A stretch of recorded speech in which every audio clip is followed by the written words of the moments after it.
We have some GTX 1080 Ti news here we just received in San Francisco, so we're off site right now.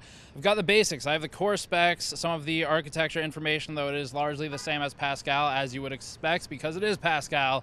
So the 1080 Ti differs primarily from the 1080 non-Ti in memory and SM count. We'll go over a couple of other things in this video. Before getting to that, this coverage is brought to you by Thermaltake and their Contact 12 silent cooler, which can be had for around 25 bucks on Amazon, Newegg, or elsewhere. If you're interested in that, we'll have a link in the description below.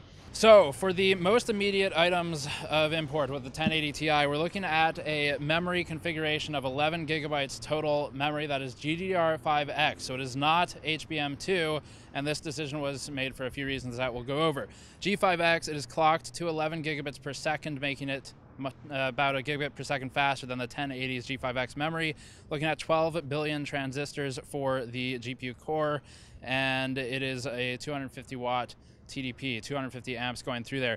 And that amperage is delivered via a 7-phase dual FET design. So the power design on the GTX 1080 Ti is using two FETs per phase, which means that you are spreading out one heat, so heat spread over a larger surface area, which of course helps with reducing the heat in a specific area, and that aids in the cooler's ability to dissipate said heat. The cooler has improved, by the way, according to Nvidia, of by about 5 degrees Celsius at 35 dBA. So that is a per noise level value, and we'll do further testing once we have the card.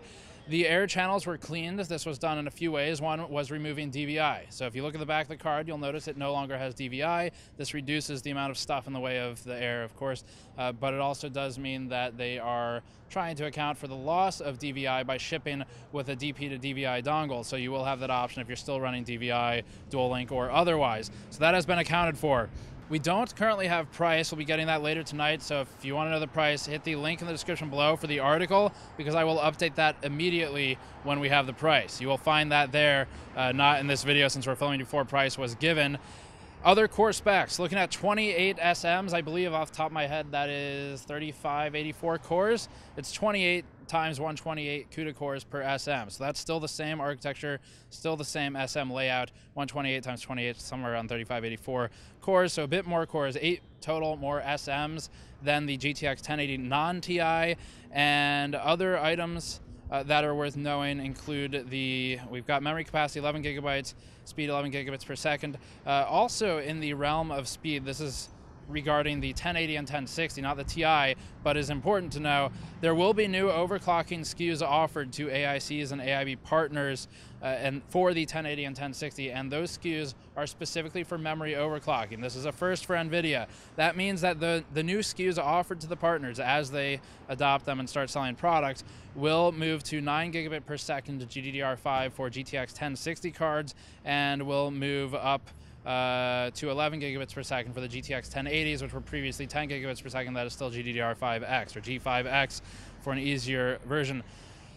The price for the Founders Edition will be the same as MSRP this time. So instead of having a Founders Edition price that is special and separate from MSRP, Nvidia is now doing both. All MSRP is the same for everything. Founders Edition is the same as MSRP. So hopefully that reduces some of the confusion from the previous launch with the 1080. Why GDDR5X over HBM2? It's mostly because HBM2 in its current state can do about 715 megahertz or so. With the memory interface, it comes out to about 336 gigabytes per second. That is improving, of course. HBM2 industry is working on that, and Nvidia does ship HBM2, just not on gaming products.